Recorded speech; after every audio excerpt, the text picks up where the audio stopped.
Hey everyone, before I get started, I just want to remind you that if you like my content, hit that like button, subscribe to my channel, and then join the Militiaman and Crew Patreon community by clicking the link in the caption. Hey, good evening everybody. Militiaman and Crew here. It's the 2nd of December, and we're going to get started with a few things that have been happening in Iraq and in the news. I think there's some really good stuff that's been out, and try to keep it as simple as possible. Today, the President of the Republic inaugurates the Iraqi Pavilion at an expo in Dubai.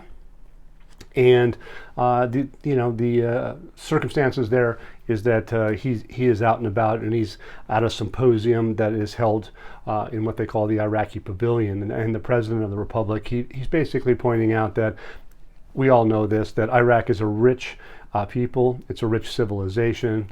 It's rich in history, their wealth, and it's distinguished in its position in the world. I think that's a pretty powerful statement that's expressing that they're coming back to where their place in the region and the world is to be before us, and it's not to be taken lightly. So the importance of opening this pavilion, which is considered one of the means of communication links to enhance the status of Iraq and embody its cultures and the diversity of all the components.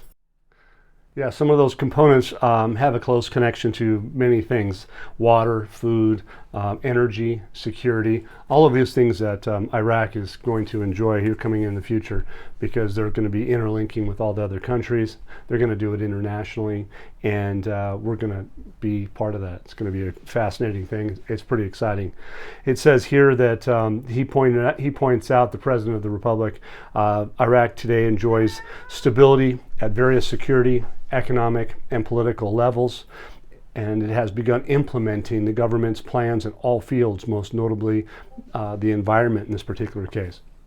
But implementing the government's program implementing the government's plans is big, because that's basically what it comes down to. Here it goes on and says that he's indicating that the responsibility of the United Nations in this field is a great responsibility, and not only through conferences and workshops, but also through the guidance and issuing laws that impose on the countries, governments of the world to take reality into account.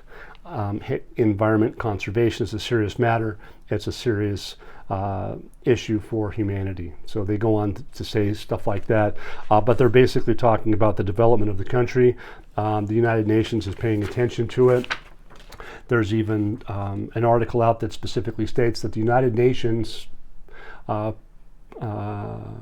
announces today that Iraq will be linked internationally due to the security development it has achieved. So obviously that's a pretty big announcement when the United Nations announces that Iraq will be linked internationally due to security development it has achieved. So prior to that, with Rashid, he's basically the president of Iraq is basically stating the importance of the need for new international agreements regarding partnerships in river water and its use. I think they're pointing fingers towards Turkey, etc., because Iraq is reliant on the downflow from those rivers into their country, through their country, so they can grow food. That's food security. It's all of that. So it's pretty powerful. There's a little snippet from Washington. It says Iraq is moving towards implementing the principle of monetary sovereignty. The economic advisor Saleh explains in a research paper by the Iraqi Economists Network last October, monetary sovereignty is called Westphalianism, which expresses the state's authority to exercise exclusive legal control over its currency through its functions. So these are some of the things that were said recently and very important in our study of the Iraqi dinar. And I'm not sure how much more simple you can make that. It's pretty easy to see that they're gearing to go international, and they're going to take sovereignty over their money. Al-Sudani inspects the field of Al-Fa port. Okay, so why would the president or the prime minister, forgive me, go to the Grand Fa port? Well, we all know the development road project is going to start from there and is going to be a big money making machine. The revenue streams that are come through there are going to support the value of their new effective exchange rate or their real effective exchange rate when that time comes. And obviously the expectation is quite quickly. And I would suggest that if he's at the port, he's making a statement. And it says Prime Minister Mohammed Shia al-Sudani inspected the Al-Fa Grand Port project on the ground.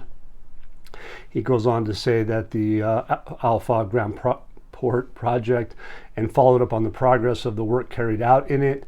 And so basically, this is just a really another good sign that the ports, the borders, the IMF with the ISACADA system, all of these things that we've been talking about are coming together all at the same time. And we've also talked about the private sectors, the commercials, the industrials, and here's an article today. It says the Industrial Partnership Forum in Basra was in the presence of the Prime Minister, so he's making his rounds. So he's down at the Port of Fa, he's in Basra, he's talking about Industrial Partnerships Forum that began in Basra with the presence of Minister Mohammed Shia al-Sudani. It says that he arrived today. They took a picture of him. He's in a meeting. Everybody's there. It looks like if there's 100, there could be 150 or more people in there. Realize that we know that there was conferences with over 200 companies in Basra within the last 2 to 3 weeks, and then we had 200 plus in Erbil recently. So everybody's coming together. There's training exercises with the WTO. There's a procurement meeting in Geneva on the 6th of this next week, I believe it is. You also see, if you go onto the international sites that shows that Iraq is having active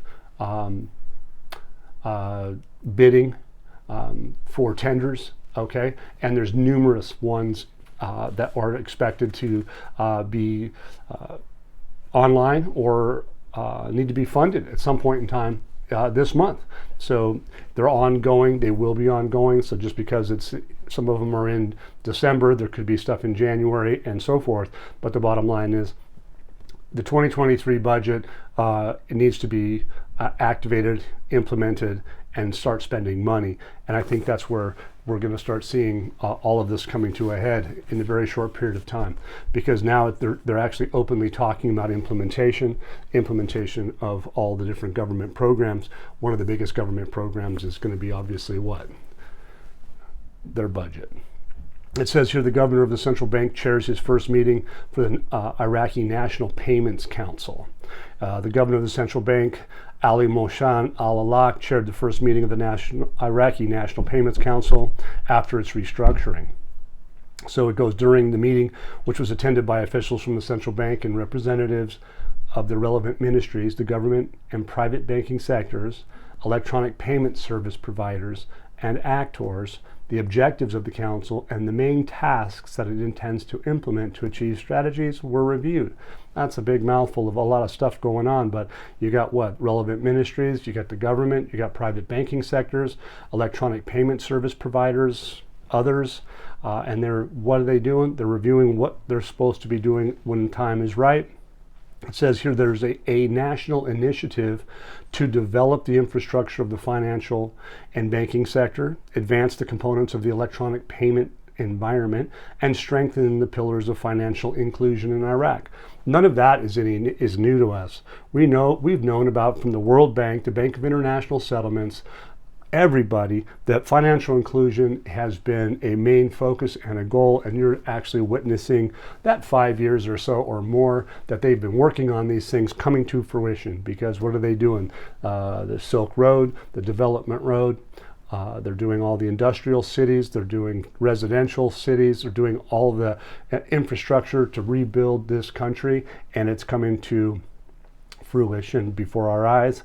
He goes on to say that the experiences of other countries in the field of payment systems and mechanisms that are necessary to implement Iraqi Council Ministers' resolutions 23044 and 23620 for the year 2023. as well as proposals that would contribute to the implementation, keyword, of these decisions with the aim of expanding the scope of work of Iraq's electronic payment systems and linking them with various institutions, ministries, and agencies, and encourage the public to use them and benefit from the advantages that they provide. There's a lot of attention to implementation, and who's it coming from? It's coming directly from the central bank. If you can't get that, they're talking about implementation again. So that word is kind of a key word, implementation, right? So here it comes from Al-Sudani again, from Basra, right? There's two articles out, and they're basically pretty much saying the same thing. I like this particular one maybe a little bit better because it starts off, it says, it's time for the Iraqi economy to be linked to the global economic cycle. Okay, Al-Sudani stresses that the government's endeavor to achieve an industry that exports its product outside Iraq. That's exactly what you need. Everybody knows that Iraq has been an import country, and they've been using oil as a revenue stream. Now they're going to go from a rentier oil industry to a non-oil revenue stream country. And that's going to be fascinating because you have all these different things. You have the industrial cities, you have liquid natural gas, you have tourism, you have agriculture. We've talked all about that stuff. And that's what they are talking about. Here it says that Shia al-Sudani sponsored a forum with industrial partnerships. Okay, that's the whole forum. And that was today, and it was in Basra. I told you that the place was packed. There was hundreds of people there. It's supposed to last for 2 days. It says that the forum was organized by the Ministry of Industry and Minerals. Iraq is filthy with minerals, and it's going to be with the participation of the private sector. Of course, that's what we're talking about here, the private sector. They're going to work with the public sector, and they're going to grow this country. It says they witnessed a review of the success stories of a number of industrial projects that were implemented in partnership with the private sector already, so it's kind of a past tense thing. And in the field of mineral investment, fertilizers, agricultural sprays, iron and steel, the chlorine factory, in addition to presenting partnerships opportunities with the private sector, et cetera, in this particular case, they say that there is about 90 investment opportunities in various industrial sectors alone. It goes on to say that the broad participation of the private sector is great.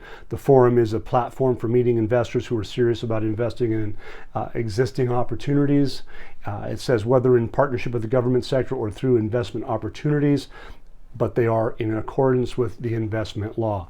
Investment law, all these private sectors, all these hundreds of companies would not have come into Iraq to talk about doing business and groundbreaking events without having protections. And we've seen examples of that, and that's why we've been doing this study one little step at a time, following it along the best that we can with what they tell us. It says that Iraq is stating we have natural resources to establish an advanced, sustainable industry that meets the needs of the local market and can export its products abroad. There you have it, right? That's what they're going to need. Who else is going to want to know about that stuff? Of course, the WTO is going to need that. That's one of the things that they have to do. Agriculture is going to be a big, big deal. Water is a big, big deal. Food is a big, big issue. All of these things are happening right before our eyes, and you can't make it any more simple than that. And be ready, because they're getting ready to take care of it. It says Iraq cannot remain a consumer market. Of course they can't. They can't import everything. They got to start exporting, right? It says Iraq cannot maintain or remain a consumer market for imported materials and goods. It says one direct job opportunity in the industrial sector generates 4 to 6 indirect job opportunities in the other sectors. Well, what does that mean? Industrial sector generates 4 to 6 indirect job opportunities in other sectors. So in other words, every high-paying job in the industrial sector creates 4 to 6 more jobs. It's no different than a mound system in the United States of America. Say you have a mine come into a small town, let's call it Eastern Oregon or something like that, and they're going to hire 500 people or 1,000 people. Well, every one of those 1,000 jobs creates 4 to 6 more jobs. Every one of those 1,000 jobs. That's how big it gets. Now we're talking about a country.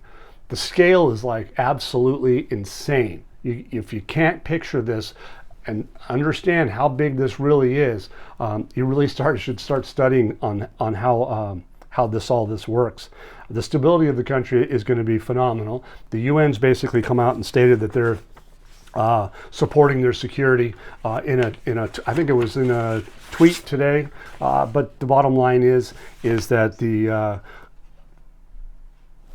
basically the bottom line is the need for the private sector to contribute to industrial production for food, pharmaceutical, construction, and mining industries is in the forefront, and it's starting to take off.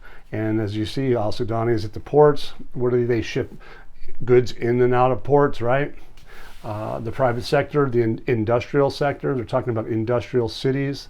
They're talking about tax-free exemptions. They're talking about reconstruction bonds, tax-free bonds have been successful.